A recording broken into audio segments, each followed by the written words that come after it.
Bruno, Oui. Quoi? ça va te paraître complètement farfelu au premier abord, mais il faut que tu me fasses confiance. Ok. J'ai la certitude absolue que le monde dans lequel nous vivons n'est pas réel. Bonjour à tous, bienvenue dans La Phase. Aujourd'hui, on vous parle du nouveau film de Quentin Dupieux, Le Vertige. C'est l'histoire de Jackie, joué par Alain Chabat, qui se rend chez son ami Bruno, joué par Jonathan Cohen, pour lui annoncer qu'après moult réflexions, il est persuadé qu'ils vivent dans une simulation et qu'il en a les preuves. Bruno en a un peu rien à faire, mais il aime bien son pote, donc il le suit dans ses élucubrations, malgré l'accouchement de sa femme dans la même journée. Le film est entièrement tourné en 3D, fait sur Blender, avec une texture basique qui rappelle les vieux jeux vidéo du début des années 2000, ce qui rajoute donc un côté cocasse au scénario. On a vu ce film en salle avec mon ami Hugo. Bonjour Hugo. Salut. Effectivement, on l'a vu, c'était climatisé. Donc Oui. voilà, déjà, il y a eu ça, quand même. Je pense que c'est la bonne période pour aller au Ouais. cinéma. Ouais. Là, on y est allé, nous, en début d'après-midi. Ah, c'était Et idéal. C'était idéal, ouais. Alors, Hugo, qu'est-ce que tu as pensé un petit peu du vertige ? Est-ce qu'il t'a donné le vertige ? Bah, ça va être une des questions qu'on va se poser, parce que moi, je crois toi aussi, on a été des grands amateurs de Dupieux, Absolument. notamment ces 4-5 premiers films, je trouve, on va en reparler, mais vraiment hyper intéressant. Même un que je considère vraiment comme un grand film qui est réalité, qui est un film que j'ai vu plusieurs fois, que je trouve toujours aussi fulgurant à chaque fois. Et puis tous les deux, je crois qu'on a été un peu lassés là par Dupieux depuis un bon moment, au point que moi, j'avais arrêté d'y aller, j'avais raté le dernier, qui s'appelait L'accident de piano, je crois Ouais. que toi t'as vu. Absolument. Voilà, moi, après le deuxième acte, j'avais décidé d'arrêter avec Dupieux, et puis pour celui-là, j'étais de nouveau un peu curieux, pour deux raisons. La première, c'était qu'il y avait de l'animation, et donc je me dis, peut-être Dupieux est en train de se réinventer, finalement, sort un peu de sa zone de confort dans laquelle il est quand même depuis un moment. Et l'autre raison, tu l'as dit, c'est lié au vertige.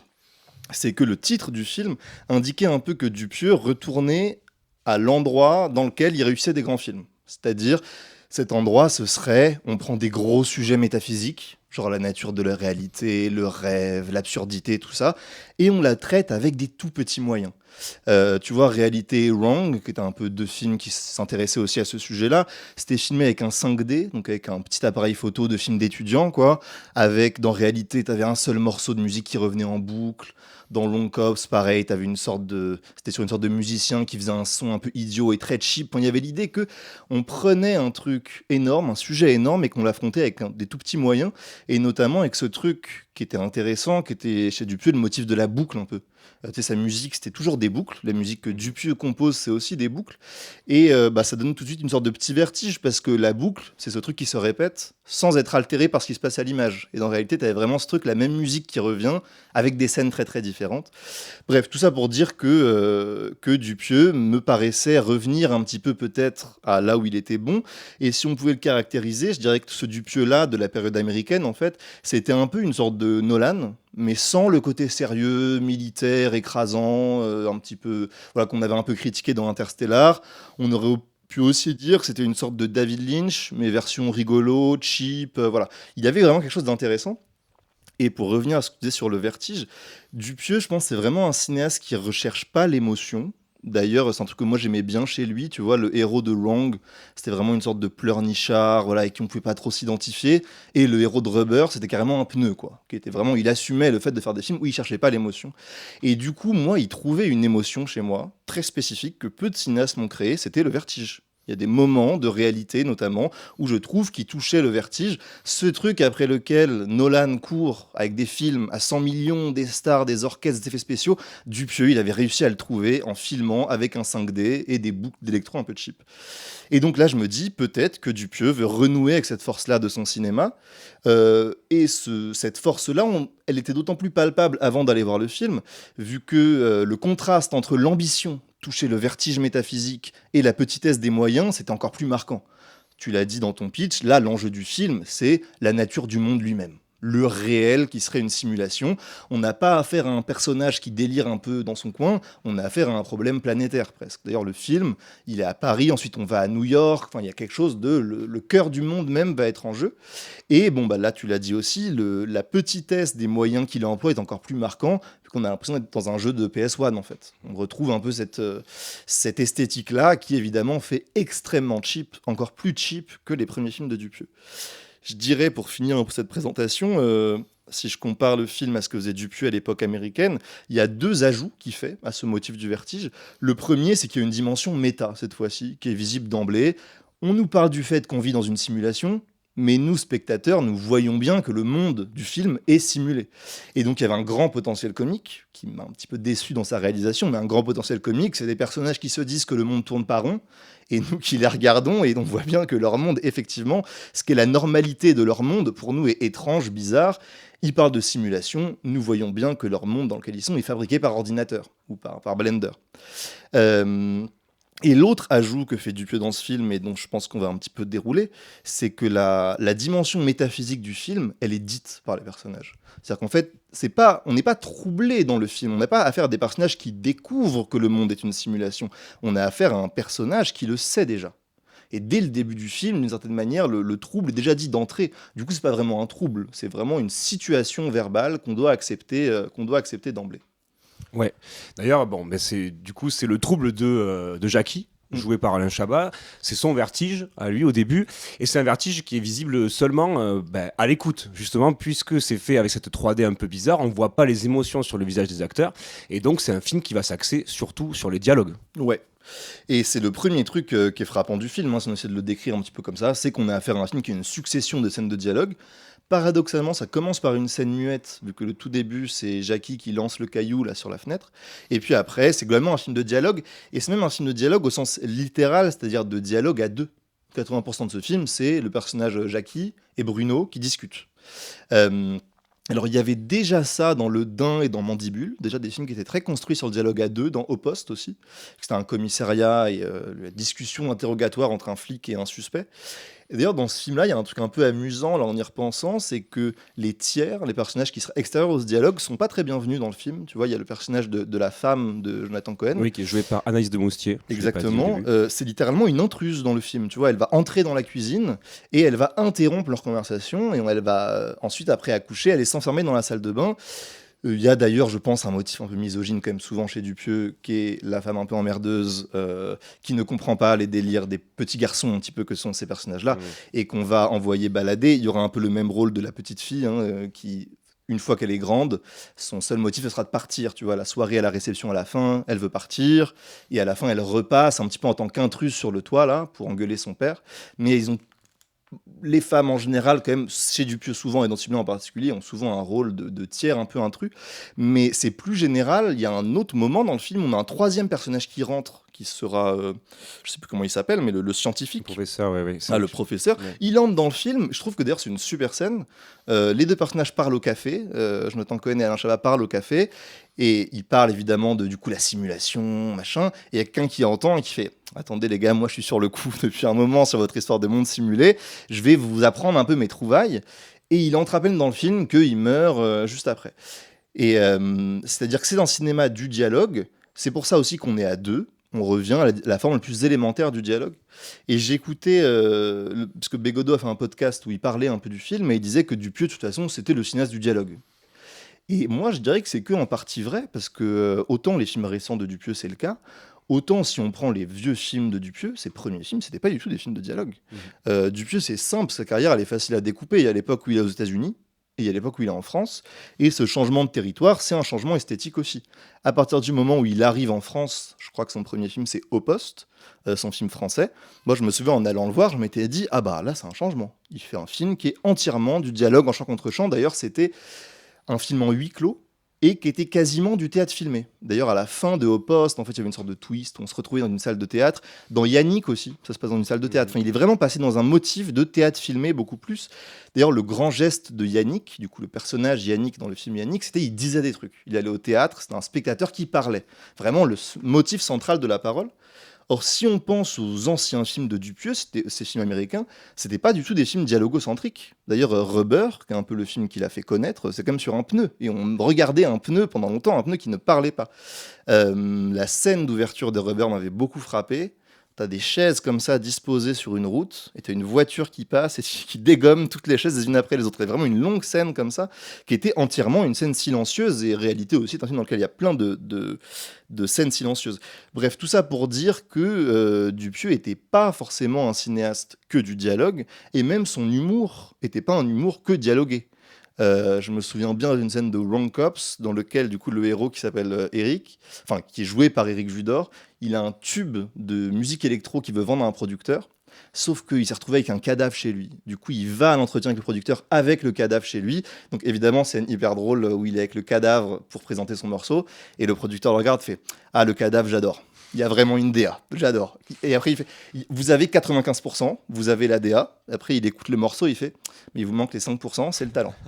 Et bon, tu vois, il y avait un mélange comme ça de la scène visuelle, de la scène audio avec la musique. Bref, c'était vraiment un cinéaste qui savait mêler tous ces événements-là. Réalité aussi était un film dans lequel on avait des tripes dans un sanglier. Il y avait beaucoup de motifs visuels.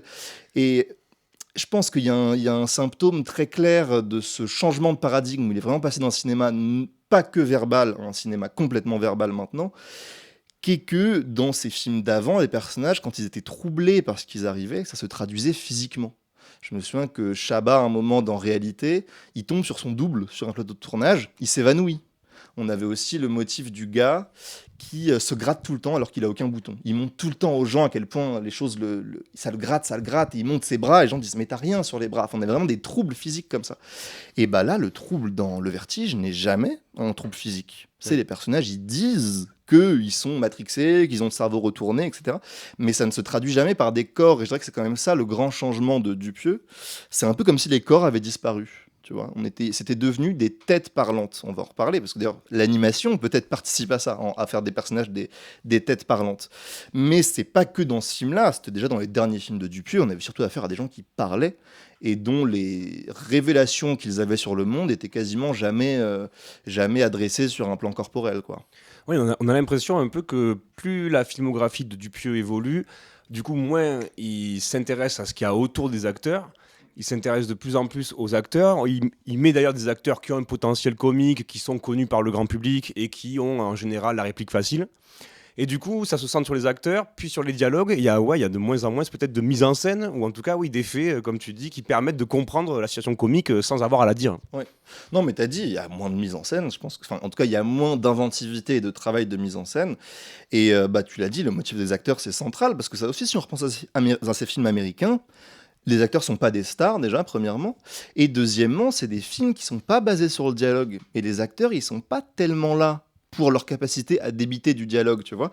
Et alors que là, évidemment, depuis que Dupuis est revenu en France, t'as dit déjà, c'est des stars, et en plus, c'est des stars qui sont là parce que c'est des bons parleurs. Oui, voilà. Jonathan Cohen. C'est des improvisateurs de talent, quoi. Ils ont un truc, ouais. Alors, non seulement ils ont un truc, mais même le truc qu'ils ont est un truc verbal. C'est-à-dire que les deux stars un petit peu que j'ai l'impression et que Dupuis a participé à révéler, c'était Quenard. Quenard, ce qu'on retient quand même de lui, c'est sa tchatch, c'est son bagou, son accent, enfin voilà.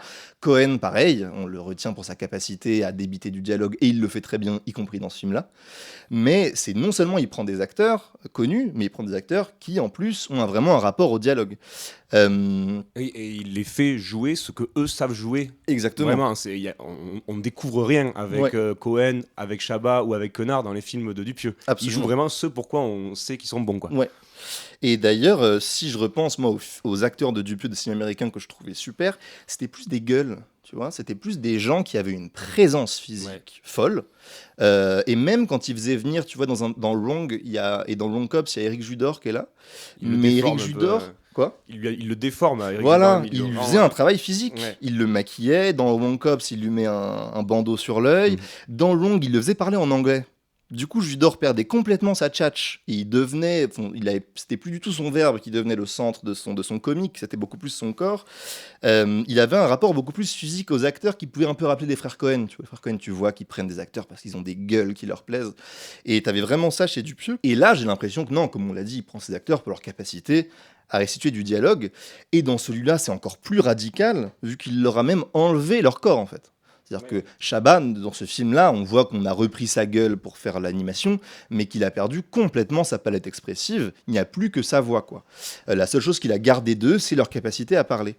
Et je me suis dit, tu vois, je me suis demandé en voyant le film, vu que ça fait quand même 7-8 films que je vois de Dupieux où il y a des énormes stars. Tu vois, dans celui d'avant, il y avait Louis Garrel, Vincent Lindon, enfin, il y avait vraiment de l'énorme star de toute génération et tout. Et je me suis dit, pourquoi les acteurs, ils se pressent autant pour jouer chez Dupieux? C'est pas pour l'argent, parce que c'est pas des films qui rapportent grand-chose. On pourrait dire c'est pour l'art. Et sûrement qu'il y a un peu de ça, parce que c'est des films originaux et un peu singuliers. Mais je pense que quand même beaucoup, y compris de ces acteurs, voient bien que les films de Dupieux depuis 7-8 ans, c'est quand même pas... Voilà. C'est pas comme quand tu vas jouer chez David Lynch, quoi. Tu dis pas que tu fais un chef-d'œuvre à coup sûr, tu vois. Mais je me suis dit, ah, peut-être le format de tournage. C'est des tournages très courts, très simples. Donc j'imagine que ça te prend pas trop de temps. Tu viens faire un film, ça te dure 10 jours, et puis comme ça, tu t'amuses bien. Mais c'est aussi qu'on te prend en tant qu'acteur, dans ces films-là, t'es au cœur du projet. C'est un film qui est pour les acteurs. Alors que si tu prends des acteurs, surtout pour leur présence physique, déjà, t'es pas obligé de prendre des acteurs professionnels. Tu pourrais prendre, il y a des gens dans la rue qui ont des présences physiques de fou. Par contre, prendre quelqu'un qui saura réciter un texte en l'articulant bien, en étant naturel, là, ça s'apprend en école de théâtre. Là, pour le coup, Jonathan Cohen, tu vois qu'il a fait une école de théâtre, en tout cas qu'il a de l'expérience. Donc, si tu veux, ton talent d'acteur pro est au centre du truc. Et aussi, même dans l'économie un peu du film, l'esthétique du film, bah, si tu prends des acteurs avant tout pour leur présence physique, tu les mets un peu au même plan qu'un arbre, qu'un animal ou qu'un pneu. Ce qui faisait que dans les films de Dupieux, tu pouvais avoir un personnage qui était un pneu. Quand tu les prends pour la capacité à restituer du texte, alors ils sont sur un autre plan. C'est eux le centre, et le reste sera un arrière-plan. Et du coup, je me suis dit que c'est vraiment des films dans lesquels les acteurs se sentent importants et se sentent vraiment acteurs à fond, quoi. Alors que quand tu joues des choses plus muettes et des choses peut-être plus sur le corps, tu peux te sentir peut-être un peu moins mis en avant dans l'image et dans l'esthétique du film. Ouais. Pour finir avec ça, je dirais que le point positif que Dupieux soit un cinéaste quasiment que du dialogue, c'est qu'il écrit quand même plutôt des dialogues marrants, y compris dans ce film-là, il y a quand même des répliques qui sont vraiment drôles. Et qu'il a la chance d'avoir des acteurs qui sont bons. Moi, je trouve Jonathan Cohen, de toute façon, dès qu'il parle, je suis un peu captivé tout de suite. C'est pareil avec Quenard, voilà. Le point négatif, c'est qu'il fait plus rien d'autre que du dialogue. Or, dans un film, il y a quand même pas que le dialogue, quoi. Et que moi, j'espérais que l'animation vienne un peu mettre ça en crise, que ça allait un peu déplacer son cinéma vers autre chose que juste filmer des stars, dire des textes. Mais en fait, non, tu l'as dit, on a affaire à un film de dialogue, quoi. Ouais, on peut essayer de sauver cette filmographie récente avec Dali, peut-être, je sais pas si tu l'as vu, où là, il y a un poil plus d'effort qui est fait, déjà pour grimer les personnages, et pour créer un espèce de contexte visuel un peu loufoque. Oui. Et pour les faire sortir de ce qu'ils ont l'habitude de faire aussi. Oui. Après, si je provoque un petit peu, parce que Dali est plutôt parmi les Dupieux récents que j'avais trouvé agréable, quoi qu'il m'en reste pas grand-chose. Ouais. Mais j'aurais presque envie de dire, bon, tu fais un film sur Dali, encore heureux que tu te poses quelques questions visuelles. Bah oui, bien sûr. Et je trouve qu'il ne s'est quand même pas énormément foulé par rapport à la puissance de l'artiste qu'il allait chercher. Mais je suis d'accord que dans celui-là, il était un peu plus créatif. Parce que sinon, pour le reste, Dupieux, c'est quand même beaucoup coupé du reste de son cinéma. Et je me suis demandé pourquoi le retour en France, pourquoi c'est aussi frappant, quoi. Dès Au Poste, qui est un film qui est vraiment bien dialogué et marrant, je trouve, déjà, c'est beaucoup plus pauvre au niveau de la mise en scène. Et je me suis dit, peut-être que le fait de ne pas être chez lui, qui devrait plutôt être un défaut, je pense, pour un cinéaste, quand il était aux États-Unis, peut-être que ça l'aidait un peu. Déjà, tout bêtement, ça l'empêchait de se reposer que sur le dialogue. Il prenait des acteurs en anglais, je crois pas que Dupieux soit bilingue, donc il était obligé, il n'avait pas sa virtuosité langagière, son bagou, sa capacité à créer du dialogue, et donc il était obligé de faire d'autres trucs aux États-Unis. Je crois aussi que, d'ailleurs, c'était des films dans lesquels il y avait souvent plusieurs langues qui se mélangeaient, il y avait des personnages qui avaient des accents un peu improbables, on voyait que ça le faisait bosser d'être à l'étranger, et que, sans vouloir faire un mauvais jeu de mots, ça a aidé son cinéma à être étrange. Tu vois, il allait typiquement, ça le poussait à avoir des idées de décor. Tu vois, moi je pense à Rubber, je pense aux grands déserts dans lesquels les personnages se déambulaient un petit peu.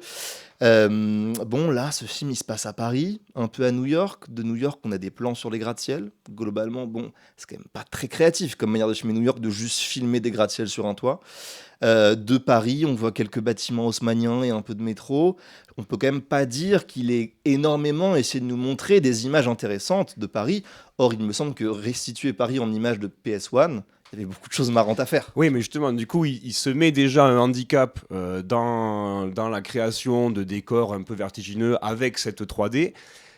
Un handicap qu'il aurait pu essayer de dépasser justement par des techniques et par une filouterie et par une intelligence. Et en fait, non. Au final, le handicap est là. Et puis tant pis, comme ça, au moins, ça nous évite de faire beaucoup d'efforts, quoi. Bah en fait, on dirait qu'il a abandonné la dimension visuelle du cinéma. Ce qui est dommage, là où il me frustre, c'est que les quelques fois où il a des idées visuelles, moi je les trouve bien. Genre le pigeon qui est statique Oui, et c'est qui pas glitch. mal, ouais. Et en plus, c'est un truc où je me dis, bah là, t'exploites ton concept. Ça, ce serait infilmable dans la vraie vie. Un pigeon immobile, ce serait impossible. Vu que t'es avec du Blender, tu peux le faire et ça paraît limite naturel par rapport au reste du film. Oui, il y a le côté aussi un peu blague où les personnages se traversent à moitié ou traversent les murs. Ouais. Ce qui rend drôle le fait qu'ils se demandent s'ils sont dans une simulation. Complètement, Ça marche mais un c'est peu. quand même très peu dans le film. Mais effectivement, les moments où il semble exploiter son concept, c'est pas mal. Et moi, il y a une scène que je trouve super dans le film, qui est au début, c'est la scène de l'accouchement. Déjà, la situation est quand même très drôle. Déjà, on voit que c'est une situation qui est pas verbale. Et C'est peut-être la seule du film. Ouais. Qu'il a mis dans la bande-annonce. Oui, alors moi, j'avais pas vu l'annonce, donc j'avais pas vu. Oui, voilà, non, mais c'est pour dire un peu que ça a l'air d'être un peu le climax, oui, le climax du film dès le début. qui est au Mais début. tu Ouais. vois pourquoi ça marche bien. C'est la seule scène qui est pas une scène de dialogue quasiment. Ouais. Elle est pas centrée sur le dialogue, elle est centrée sur. On dit pas, il y a pas quelqu'un qui raconte un truc, il se passe un truc. Et bon, l'idée est quand même super drôle. L'événement le plus dramatique de l'existence humaine est ramené à quelqu'un. Elle dit ah, je perds les os, hop, le bébé tombe et Ah, on tout est le monde est en mode ah ouais, je suis papa. super. Voilà. C'est quand même drôle et ça va très bien avec le truc un peu froid et absurde de Dupieux où il est quand même très bon quand il va là-dedans.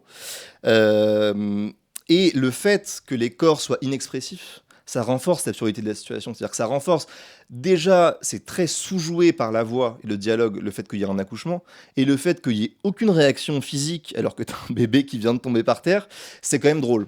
Et ça culmine dans le moment qui est le seul moment qui m'a vraiment fait rire du film, c'est la mère de l'enfant qui est dans la salle de bain, qui discute et qui arrose son bébé en même temps, et on a des plans sur le bébé qui sont à moitié grotesque, à moitié terrifiant, où il est complètement inexpressif parce que c'est une petite boule de pixels, et il y a une sorte de montage comme ça, on voit la mère qui discute, et le bébé qui prend plein d'eau, évidemment beaucoup trop d'eau dans la gueule, mais on voit même pas vraiment sa souffrance parce qu'il est en 3D cheap, et du coup, là, je trouvais ça vraiment drôle, et j'ai eu de l'espoir sur le film, je me suis dit, ok, ton inexpressivité de tes acteurs va être un réservoir comique et ça peut être génial et ça l'est pour moi pendant ces quelques secondes là et avec une situation très simple, très dupieuienne quoi, juste deux personnes dans une salle de bain, enfin trois avec le bébé et l'idée d'un acte qui est complètement en décalage quoi, ou s'occuper de son bébé qui devrait être un acte très délicat etc devient un acte gros bourrin voilà, mais et le reste du film c'est quasiment que du dialogue donc il arrête complètement de faire ça.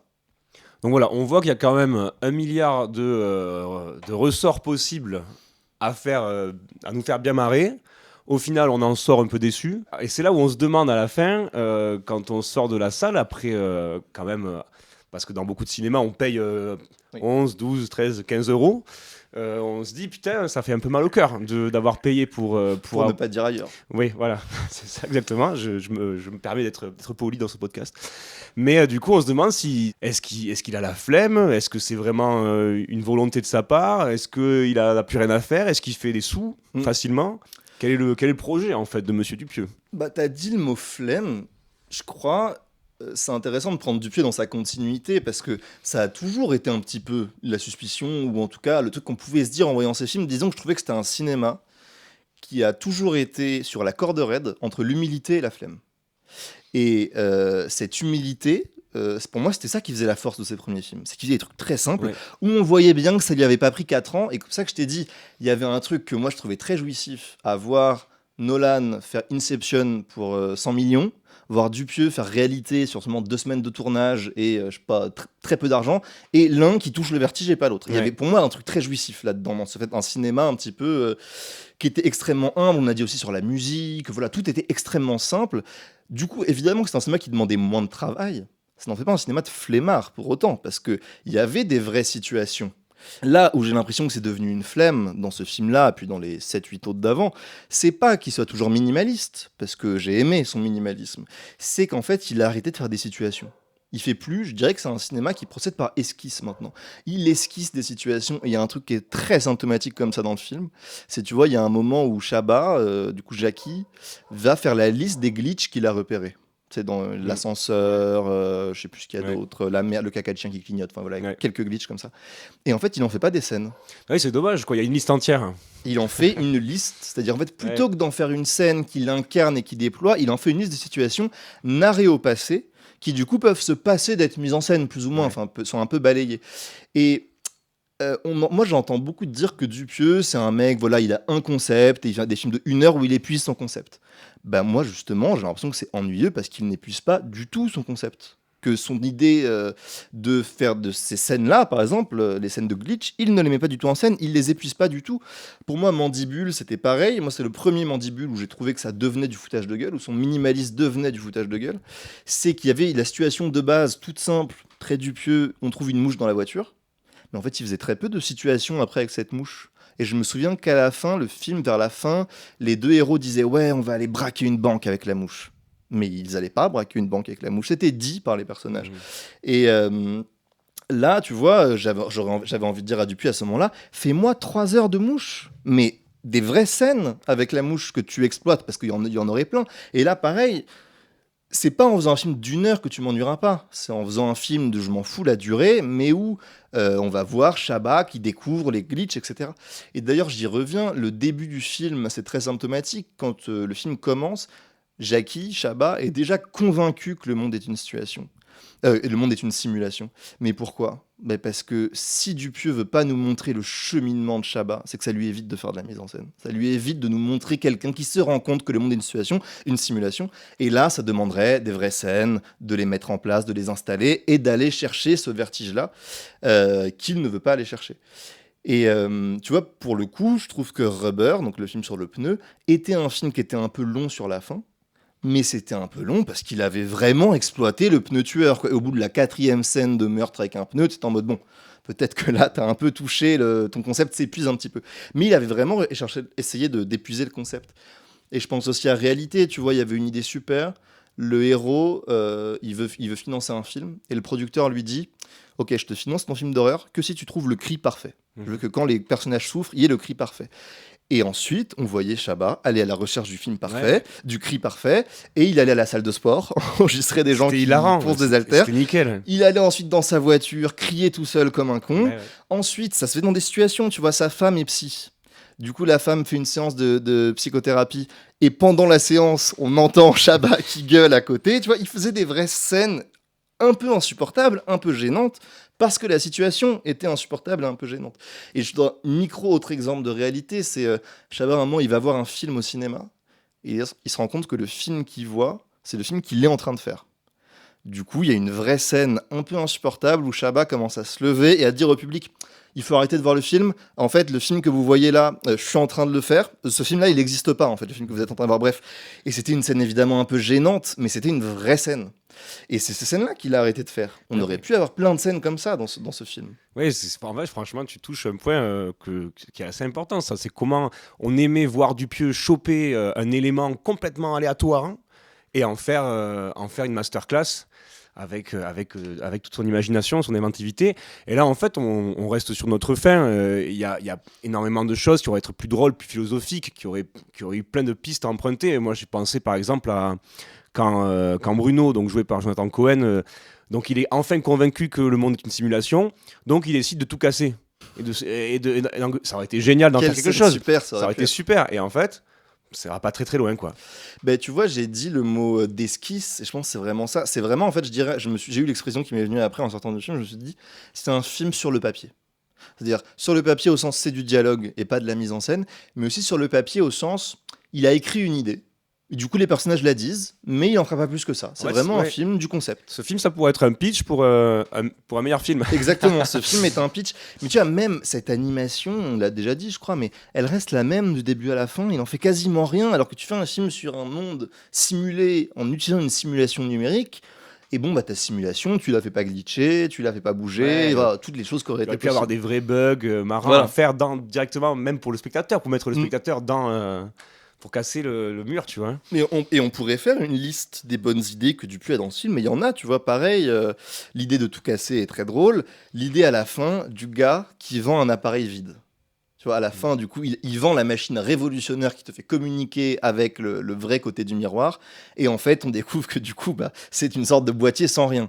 Mais c'est juste la fille qui dit tu as fait un boîtier sans rien. Mais ce sera jamais mis en situation avec des gens qui l'utilisent, des gens qui, par exemple, l'utilisent et trouvent waouh, c'est incroyable, je sens que ma vie change, alors que pas du tout. Enfin, il y aurait pu y avoir plein de choses comme ça. Et il y a une autre super idée où il en fait une esquisse de scène, c'est qu'à la fin, tu sais, on passe de l'autre côté du miroir. On nous a dit depuis le début qu'on était des reflets de l'autre monde.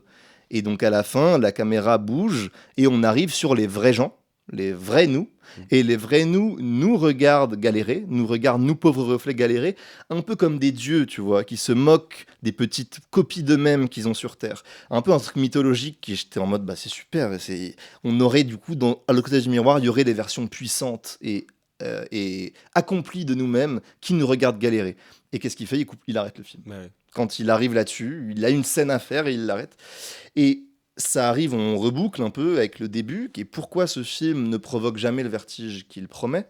Parce que le vertige, il aurait fallu qu'il y ait des scènes qui se déploient pour qu'il arrive. Ça prend un peu de temps à toucher le vertige.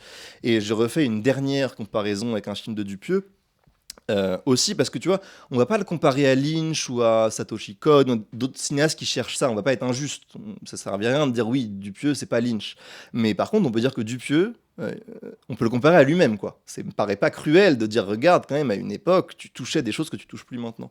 Et il y a une scène que moi j'adorais, qui était pour moi la scène du vertige dans Réalité, c'est du coup le héros retourne à une discussion avec son producteur, et déjà c'est un peu bizarre, la discussion c'est pas dans un bureau, c'est dans une forêt. Et les idées de Dupieux, c'était beaucoup ça. C'était, tu vois, tu trouves une petite idée qui fait que ta scène, elle devient un peu bizarre. C'était souvent le gars qui a un bandeau sur l'œil, l'accent de quelqu'un, une manière de fumer. Il y avait toujours un truc un peu bizarre. Bon, là, le truc un peu bizarre, c'est que c'est dans une forêt. Et donc, il arrive, il parle avec les producteurs du film et tout. Et là, Chabat reçoit un coup de fil et il répond et c'est lui-même au téléphone. Et du coup, un peu comme dans Lost Highway, tu vois, mais en version comique. Ouais. Il répond et du coup, voilà, il parle à lui-même, il raccroche et il fait au producteur...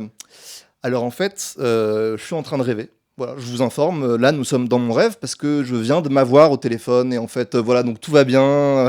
Et là, j'avais eu un moment de vertige, mais pourquoi ? Parce qu'avant, il y avait eu 5 minutes de discussion avec un producteur normal mais un peu bizarre et que donc quand tu as un peu le clou du spectacle, qu'il est appelé par lui-même, ça vient couronner une scène et une situation qui en plus dure depuis le début du film, qui sont le dialogue entre Chabat et le producteur qui se répète plusieurs fois dans le film. Du coup, si t'enlèves les situations de réalité, ou si t'enlèves les situations de Rubber, tu vois, si dans Rubber t'enlèves les vraies scènes de meurtre du pneu, qu'est-ce qui te reste ? Il te reste le concept. Il te reste l'idée du pneu tueur, et en l'occurrence, il te reste aussi quelques dialogues bien écrits, bien restitués. C'est-à-dire qu'en fait, il reste la matière d'un court-métrage, voire la matière d'un sketch.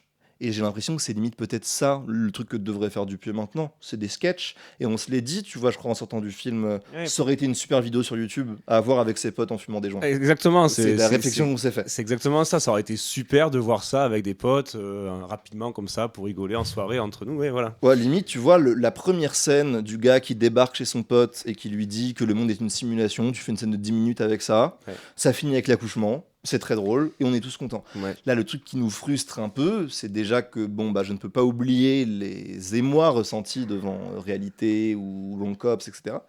Et ensuite qu'on va voir un film d'1 heure et que même en 1 heure, il arrive un peu à nous ennuyer. Ouais.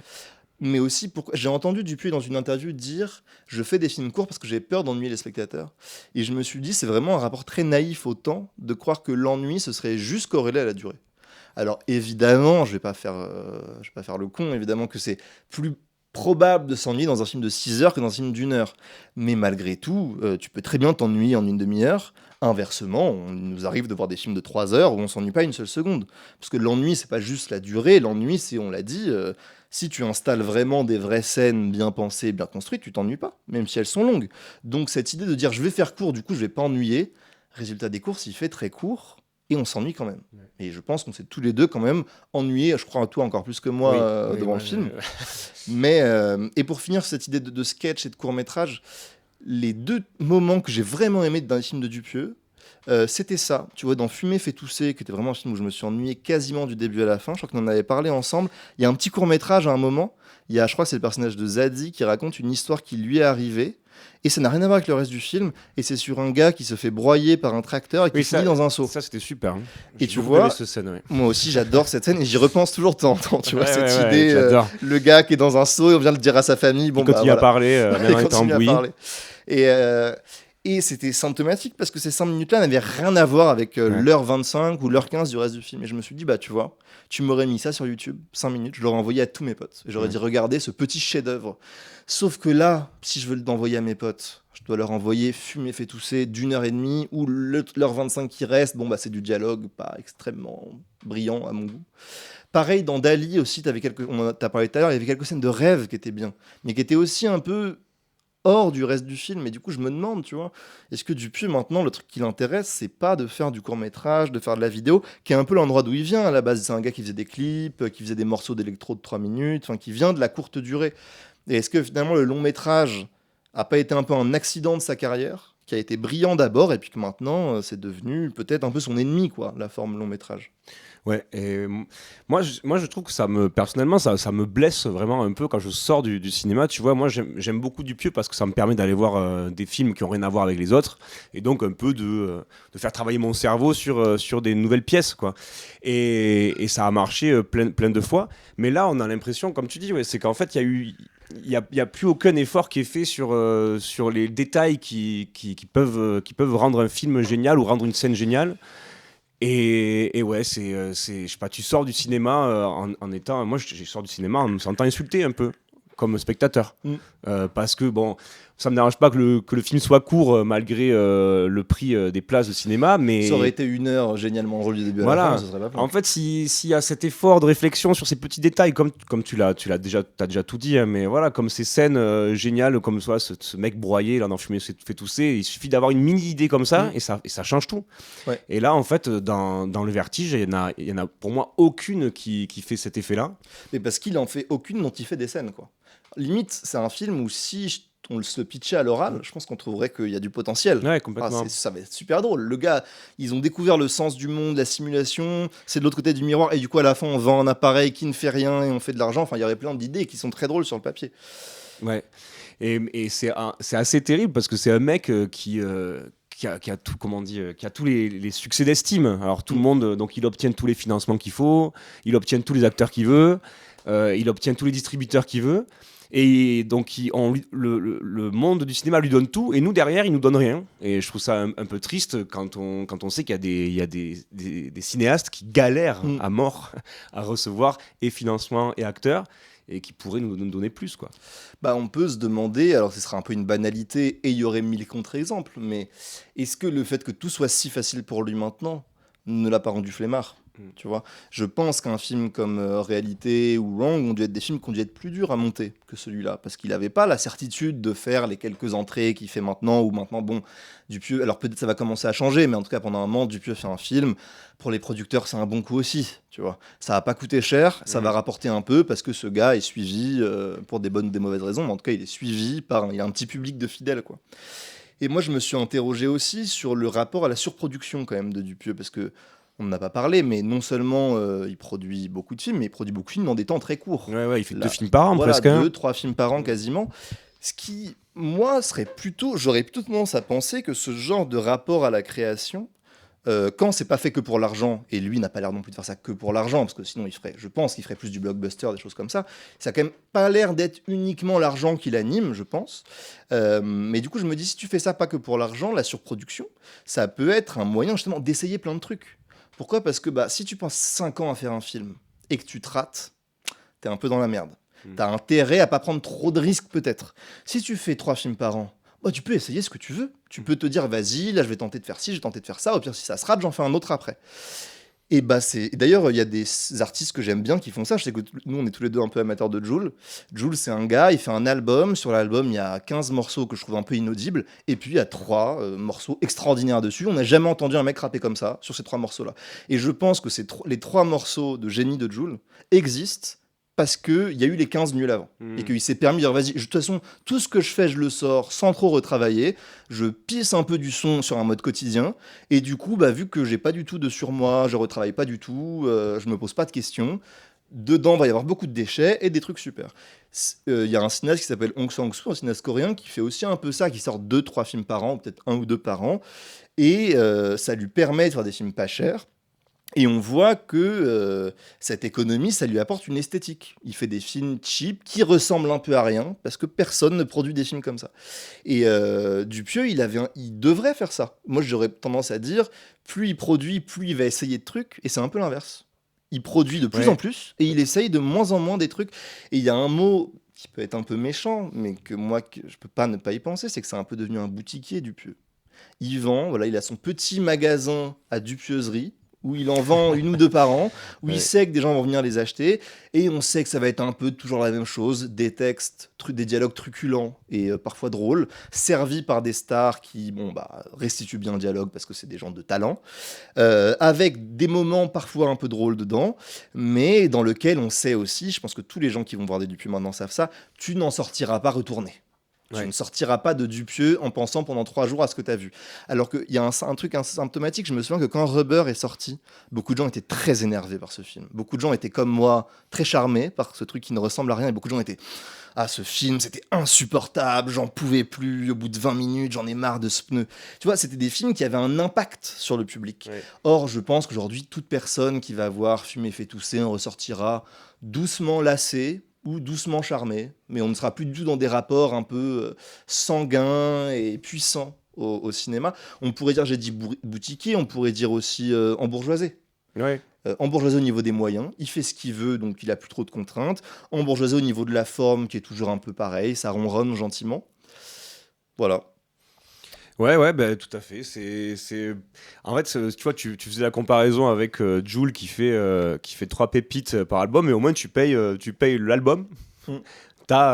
Et tu payes pas pour chaque daube, quoi, tu vois. Voilà, et t'as des vraies pépites. Moi, vraiment, je serais infiniment plus indulgent avec Dupieux si tous les 4 films, il sortait un grand film. Oui, c'est vrai, parce que moi, j'ai vraiment en ce moment cette lassitude presque de me dire, bon, il y a un nouveau Dupieux, j'ai même plus vraiment envie d'aller le voir, alors qu'à une époque, j'étais content un peu quand ça sortait, quoi. Si tu veux, ce qui m'énerve, c'est qu'avant même d'aller le voir, je sais que ça ne sera pas nul, et je sais que ce sera pas super bon. Oui, voilà. Or, moi, j'y vais voir un cinéaste dont je trouve qu'un film sur 2 ou 2 films sur 3 est pas terrible, mais qu'une fois sur 3, c'est vraiment bien. Ou en tout cas, je sens qu'il essaye, c'est plus ça que est-ce que j'aime ou pas, c'est plus, je sens qu'il essaye vraiment de faire un truc. Même si j'adhère moins, tu vois. Là, c'est plus l'impression de ne pas le voir essayer, de ne pas le voir essayer de faire quelque chose. Et non, pour finir, je voulais dire... moi, ça m'a fait penser en fait ce film à un autre film, et je m'étais dit on le fait jamais, mais j'avais une petite recommandation à faire. Bien vu. Voilà, un film qui est fait par un gars qui, comme Dupieux, produit beaucoup de films, peut-être 1 ou 2 par an aussi, des films souvent pas chers, vraiment un cinéaste très singulier qui est parti dans plein de directions, qui a fait des comédies, des drames, qui a fait des films tournés sur plusieurs années, enfin voilà, qui a fait plein de choses. Donc ce cinéaste s'appelle Richard Linklater, et il a fait un film d'animation. Un peu comme Le Vertige, un film d'animation avec des vrais acteurs, avec la technique de la rotoscopie, c'est-à-dire tu filmes des vrais trucs, et ensuite à l'ordinateur derrière tu les passes dans un logiciel d'animation. Et donc ce film s'appelle Waking Life, et c'est un film qui aussi, j'y pense aussi pour ça, s'intéresse beaucoup à la simulation, au complot, au monde artificiel, voilà, au sujet on va dire Matrix entre guillemets. Et c'est un film qui est une sorte de feu d'artifice, d'idées visuelles, sonores et linguistiques. Là aussi, ça m'a fait penser à Le Vertige, c'est que c'est un film très dialogué. C'est beaucoup de scènes de dialogue, mais des dialogues géniaux et des dialogues qui sont servis par des idées visuelles, des idées de montage extraordinaires. Et je pense que c'est vraiment un film qui ne ressemble à rien. Et c'est un des rares films qui m'a fait sentir ce vertige dont on parlait au début. Donc voilà, je recommande chaudement Waking Life, qui je pense est peut-être un peu ce que Dupieux aurait pu être. Voilà, j'ai l'impression que Linklater, typiquement, je finis avec ça, est un réalisateur où 2 fois sur 3, quand je vois un de ses films, je suis en mode c'est pas extraordinaire. Et 1 fois sur 3, je prends une grosse claque. Ou en tout cas, je me dis, ok, là, si je m'étais attendu à aller voir un film comme ça, vraiment, alors que Dupieux, Je m'attends à voir Jonathan Cohen débiter du bon dialogue, et c'est ce qui se passe. Linklater, il a vraiment un effet avec vraiment le pire. Il a vraiment fait des films que je trouve vraiment pas super, mais il y a toujours cet effet de me dire je ne sais pas ce que je vais aller voir et je ne sais pas du tout ce qui va se passer chez moi en voyant le film. Ouais, bah Voilà. c'est cool, c'est très cool de faire une proposition, enfin un conseil visionnage pour la fin de ce podcast. Moi, j'ai pas beaucoup de conclusions à dire, à part n'allez pas au cinéma, on va me prendre pour une pince, hein, mais n'allez pas payer pour voir Le Vertige, attendez qu'il sorte en streaming et matez-le avec des potes en fumant le Jocos, sans vouloir promouvoir quelconque effet psychédélique. Mais même, tu vois, par rapport à ce que tu dis sur l'argent, même si on n'est pas centré sur la question de l'argent, je me demande si même c'est pas un film qui serait plus agréable à voir sur un Je ordinateur. pense que c'est mieux. Je pense que quand tu es dans un cinéma face à un écran géant comme ça, où tu sais que tu viens quand même, ça sacralise un peu l'instant. Ça fait une espèce de. Ça fait une sensation bizarre, quoi, d'être face à ça. Alors qu'avant, il y avait presque un peu l'inverse. Moi, j'avais adoré me retrouver dans une salle de cinéma pour tomber sur Long Cops, donc qui est vraiment un film ultra cheap. Et il y avait justement l'effet inverse. Et je me demande si maintenant, ce qui est devenu une flemme, on pourrait dire flemme en méchant, désinvolture en gentil de Dupieux, se prête pas plutôt aussi à une manière de, on va dire, consommer, pour dire un mot pas très élégant, mais en tout cas de contempler l'œuvre, qui serait aussi plus désinvolte, qui serait par exemple un ordinateur. D'ailleurs, tu vois, il a bossé avec le Palma Show. Est-ce que finalement, la forme Internet, la forme YouTube, est pas une forme qui lui conviendrait mieux ? Voilà. Complètement, c'est bon conseil à lui donner. Le problème, c'est que après, c'est plus une boutique. Non. YouTube, non, on revient peut-être sur la question financière. Il y a tellement de choses à explorer aussi sur Internet qu'il pourrait y trouver son compte. Hein. Ouais, mais je veux dire non, financièrement. Ouais, financièrement, oui. Financièrement, est-ce qu'il arrive à avoir Jonathan Cohen ? Bon, Jonathan Cohen peut-être oui, mais est-ce qu'il arrive à avoir Vincent Lindon pour une vidéo YouTube ? Oui, c'est vrai que je sais compliqué. pas. Bref, de toute façon, on va pas faire ce film à sa place, mais on a l'impression qu'il va peut-être plus vers la forme courte et peut-être vers une forme non cinématographique. Et moi, je lui souhaite maintenant. Ouais. Je pense que là, j'ai plus beaucoup d'espoir. J'avais déjà plus beaucoup d'espoir avant. Je me suis dit, allez, celui-là, c'est le moment ou jamais. Ouais. Il y a un truc un peu addictif où quand même, malgré tout, on a envie de se dire que le prochain... Ouais. Mais il y a peut-être une forme un petit peu confort, tu vois. Ouais. Moi, je pense qu'il y a un côté Dupieux confort. Comme j'ai dit, on va voir un Dupieux. On sait qu'on sera pas trop surpris, ça va pas être trop long, ça va pas être trop chiant, ce sera pas trop long. Enfin, tu vois, il y a presque un côté un peu ma petite série que je regarde avant de me coucher. Je suis à peu près sûr de ce que je vais voir, tu vois. Qui est, je finis avec ça, un peu l'inverse de ce que faisait Dupieux à la base. Quand on allait voir un Dupieux moment Rubber, on disait qu'est-ce que je viens de voir Tu vois, il y avait limite, il est devenu, il a complètement pris la direction opposée de ce qui faisait la force de son cinéma, qui était justement un cinéma de la déstabilisation et du trouble, et qui est maintenant au contraire devenu un cinéma du confort, où on sait très bien ce qu'on va voir, d'où le mot de boutique. Tu sais l'article que tu vas consommer, tu sais à peu près à quoi il ressemble, quoi. Je crois que cette conclusion est nickel. Hugo, merci beaucoup. J'en suis heureux. Merci beaucoup. Mais merci à toi. Hein. C'était bien d'aller voir ce film ensemble malgré tout. Oui, il faisait frais, et puis c'était intéressant de pouvoir justement un peu attaquer Dupieux tous les deux. On l'avait jamais fait. Et du coup conclure sur Dupieux, et voilà, parce qu'il y avait beaucoup de choses à dire, il y a eu beaucoup de sentiments, beaucoup de bonheur dans son cinéma, et aussi beaucoup de déceptions, donc c'était cool de faire ça, je pense. Et alors, avant de se quitter, on peut faire une petite annonce. Je pense que le prochain La Phase sera sur The Big Lebowski. C'est bien, on fait un film récent, puis on fait un film plus ancien. On s'était dit, je crois, sauf s'il y a un film de maintenant où on est en mode, comme on a eu avec Bugonia ou Sirat, ok, ça on le fait. Mais que si on n'en a pas, peut-être pendant l'été, les gens vont être un peu chez eux, dans la chaleur. Tout à fait. Peut-être qu'ils auront envie de revoir The Big Lebowski. C'est extrêmement rafraîchissant, The Big Lebowski, à voir et revoir sans arrêt. Donc, si ça fait longtemps que vous ne l'avez pas vu, allez-y. Et nous, on va en parler. Et on aura beaucoup de trucs à dire aussi, je pense. Ouais, on s'est dit que c'était une bonne. Voilà. Bon, là, je sais pas où ma phrase va. Ça sera une bonne en tout cas. Merci beaucoup et à la prochaine. Merci à toi. Salut. Ciao.